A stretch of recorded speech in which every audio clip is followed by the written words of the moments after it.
Nous sommes au sein d'un cloître qui a été construit à côté d'une chapelle. Alors c'est une longue histoire puisque cette chapelle a été fondée par les moines de Marmoutier au Xe siècle dans le cadre de la romanisation de la Bretagne. Et à la Révolution française, cette chapelle va être détruite par les Bleus qui vont massacrer à l'intérieur plusieurs dizaines de femmes et d'enfants par le feu.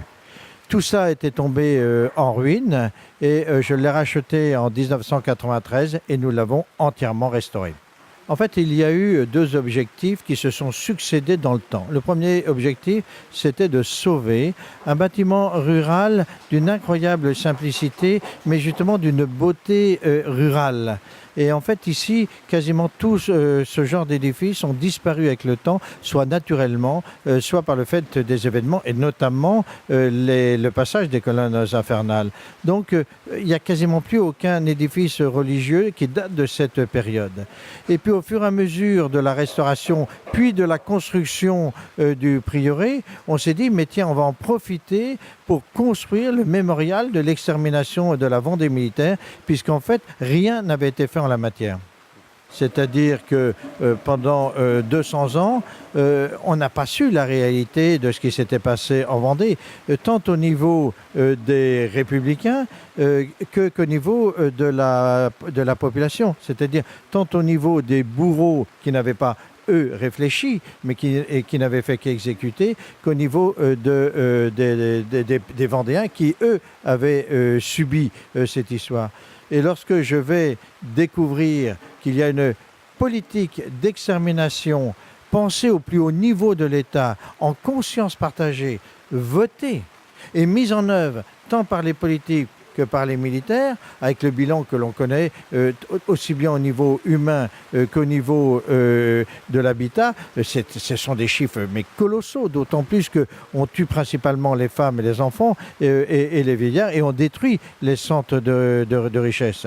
Mais tout ça était absolument inconnu, non transmis, d'où d'ailleurs l'héroïsation de chaque côté. Tout le monde connaît Charette, Bonchamp, Stofflet, etc.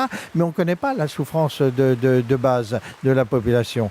Et en fait, comme on ne connaissait pas ça, on n'avait pas pris le temps de s'arrêter et de construire un mémorial. Et en fait, d'une pierre ici, on a fait deux coups, c'est-à-dire qu'on a restauré un édifice populaire exceptionnel par sa simplicité et on le destine pour être le mémorial de l'extermination. Alors, ce qui frappe ici, c'est que c'est des jeunes bénévoles qui viennent passer une partie de leur été à participer à la rénovation de la chapelle.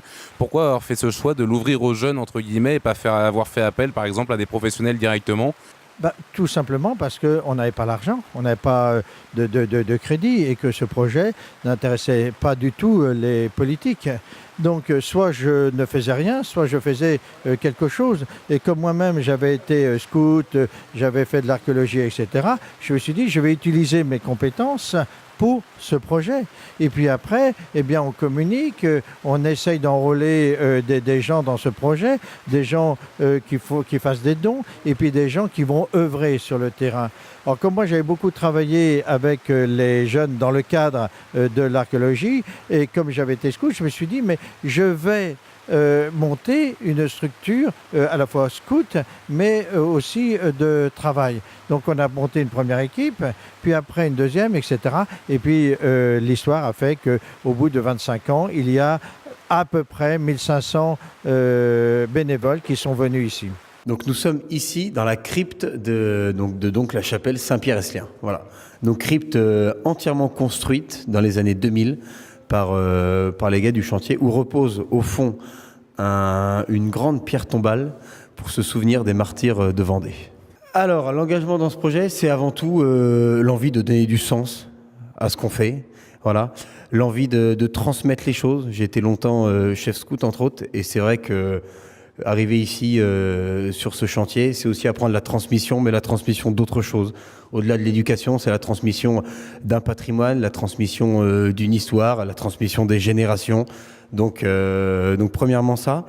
Et puis ensuite, la volonté du travail bien fait, du travail consciencieux et du travail sur le long terme, parce que c'est un chantier qui dure depuis 25 ans.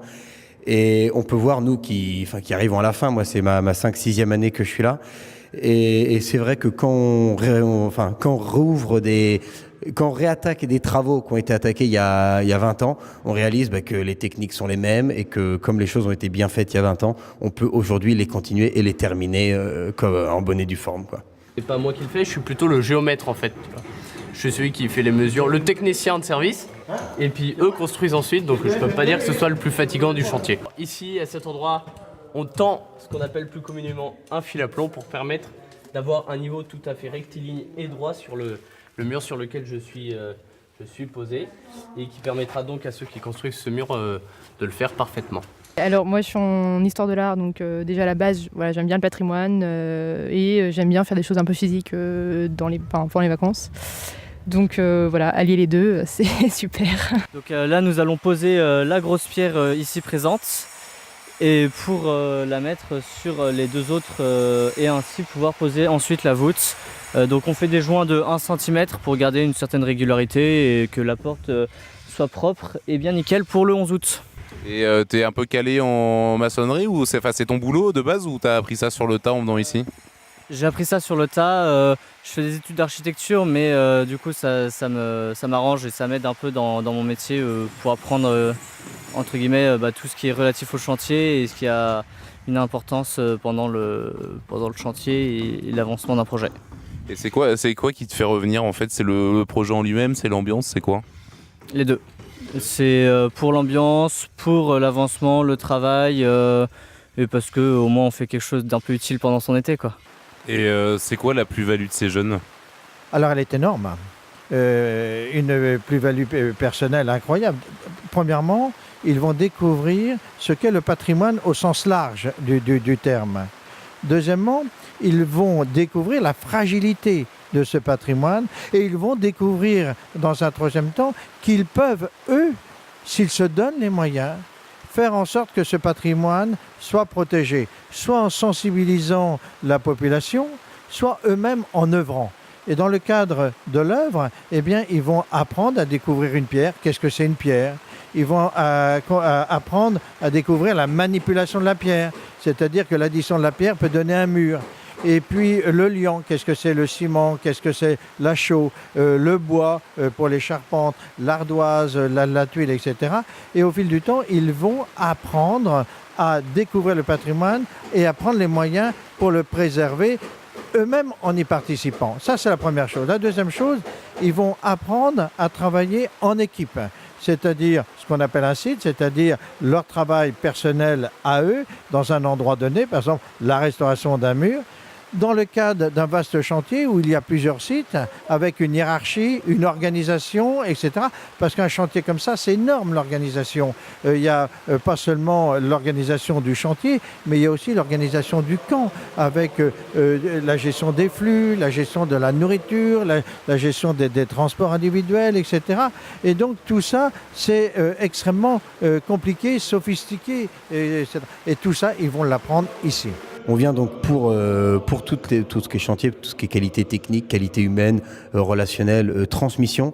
Et on se retrouve un peu rattrapé par l'histoire, parce qu'ici, c'est l'histoire locale, c'est l'histoire qui a été vécue. Et le fait de travailler dans cette chapelle, de faire un peu corps avec cette histoire, eh ben, on la comprend, on est prêt à l'accepter et elle est belle parce que voilà, c'est tout un peuple qui s'insurge, qui essaye de résister face à une oppression qui était l'oppression républicaine du moment.